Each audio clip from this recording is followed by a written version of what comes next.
I usually run away from crafting survival games like The Plague, but recently I've learned to embrace the genre, and one game that really caught my attention is Raft.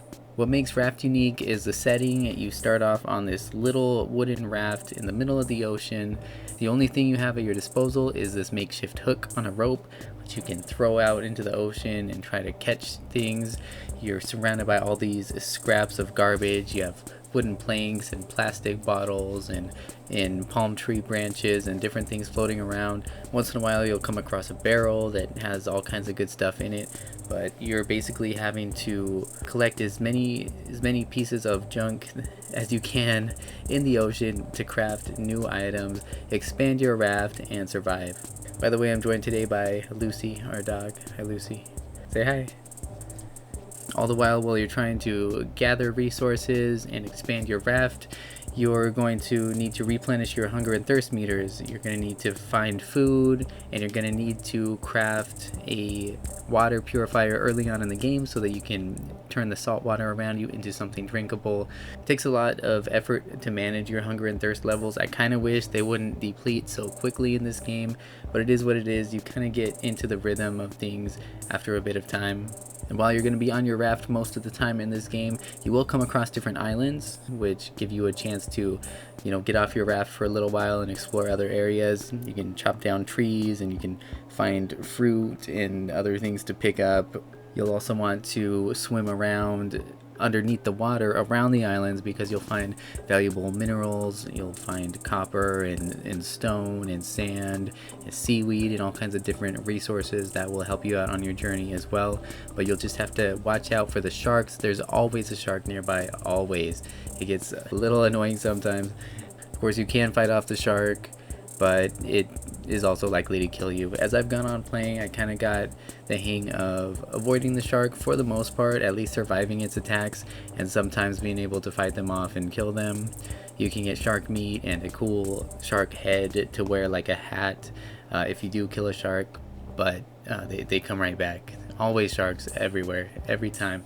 And when you die, you lose everything in your inventory. You can wake up back on your raft, but you lose everything in your inventory, and this can be a real pain if you don't have a bunch of resources stored up already. Chances are you're going to be always carrying most of your stuff, at least early on in the game.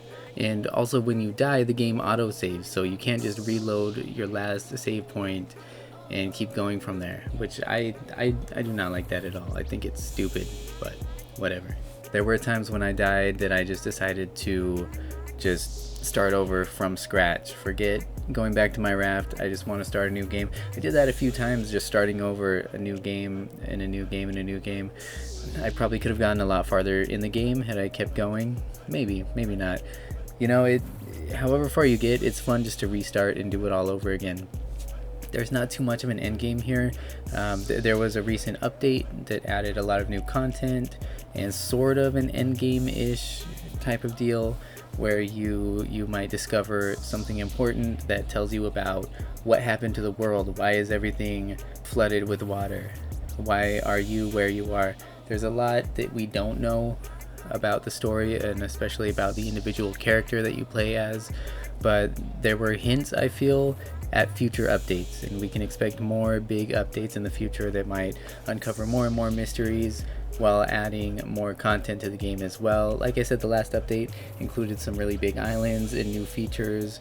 There are wild animals now, like bears and things, so you'll want to be able to, defend yourself. You can craft a weapon, craft armor to help protect yourself against beasts. You can also tame other animals like cows, and then you can milk them. You can kind of raise them on your raft.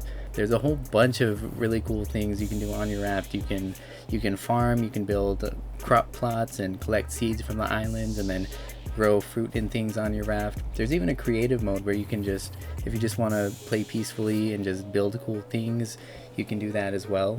And I've seen some really crazy looking rafts just on Steam and on the internet. It's pretty crazy. For myself, I like to have objectives, and that's why I tend to steer clear of these types of games that are just kind of open-ended sandbox games. I like to have objectives, and I like to know when I'm done playing it.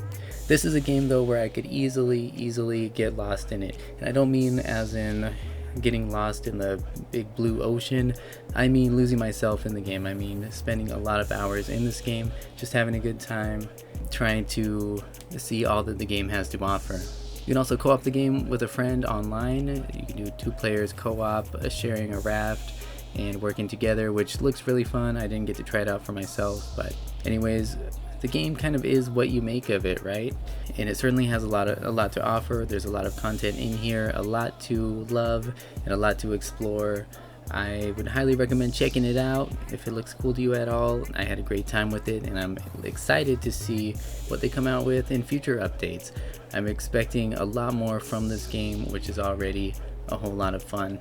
Hey, if you like this video, I hope you'll give it a thumbs up and subscribe to the channel for more videos. Thank you so much for watching. I'll see you next time.